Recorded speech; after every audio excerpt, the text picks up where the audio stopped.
If your training feels stuck, these are the 5 killer tips that changed everything for me and for my dogs. And no, it's not about tools, pressure, or forcing compliance. This is about clarity, connection, and getting the most out of your sessions, even off-leash. Let's go. Tip number 1. Don't train just to see what happens, because random sessions create random results. It might feel like you're doing something, but without a clear purpose, you're just burning reps. And the dog? They're trying to figure out what you want, while you're still figuring it out too. That's not fair. So before every session, I pause and ask myself 3 questions. 1. What do I want to teach? 2.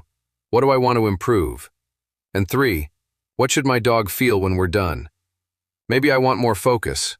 Maybe I'm building confidence. Maybe I'm working on one specific behavior, like refining the heel under distraction. But the point is, I know where we're headed. That doesn't mean it has to be perfect. It just means I'm not drifting. And if the session goes sideways, I can adjust without losing direction. So here's the rule I live by. If I don't have a goal, I don't start. Tip number 2. Be fully present. Because your dog, they feel everything. Not just your words, but your focus, your intention, your energy. You might think you're training, but if your eyes are on your phone, your body says, I'm not with you. And dogs know. They read you better than you read yourself. So here's the truth. You can have perfect timing, perfect technique, but if you're not mentally there, the session breaks before it even begins. When I train, I'm watching my dog.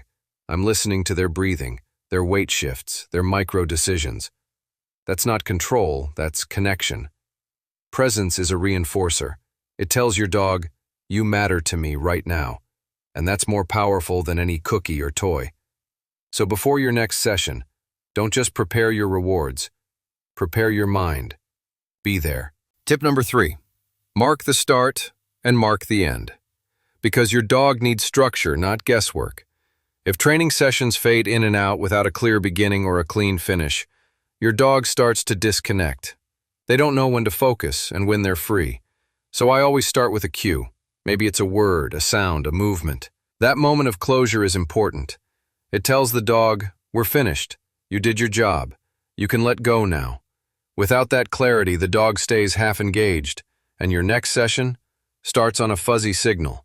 So don't leave your training open-ended. Begin with intent. End with certainty. Tip number 4. Ask for effort before you reward. Because if your dog can follow food, they can offer something first. A look, a sit, a lean toward the task, even a moment of stillness. I'm not saying your dog needs to work hard for every bite. This isn't about withholding. It's about building value. If food just falls from your hand without meaning, you become a vending machine. Predictable, boring, easy to ignore. But when rewards come through effort, something switches in the dog's brain. They start working with you, not just waiting for you. And that effort doesn't have to be perfect. It just has to be intentional. They try, you pay. That small shift builds engagement. And over time, it creates self-drive, the kind that powers off-leash focus, real-world performance, and dogs that want to work. So stop handing it out, and start reinforcing with purpose. Tip number 5.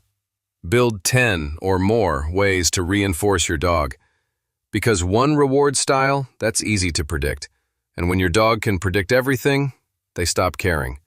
I don't just hand out food. I toss it, chase with it, make it move. Sometimes I switch to a toy. Other times, it's my voice. A laugh, a sprint, a high five. The best trainers aren't just consistent, they're creative. Your dog doesn't get addicted to cookies, they get addicted to engagement, to variety, to the feeling of what's next. So build your reward bank, make it rich, make it fun. The more ways you can pay, the more ways your dog will want to work. Because reinforcement isn't just what you give, it's how you give it. And when you become unpredictable in the best way, your dog stays motivated for life. I train for connection, I train for drive, and I train to get results, off-leash, without force. So if that's your style too, hit subscribe, check the links below, and I'll see you in the next video.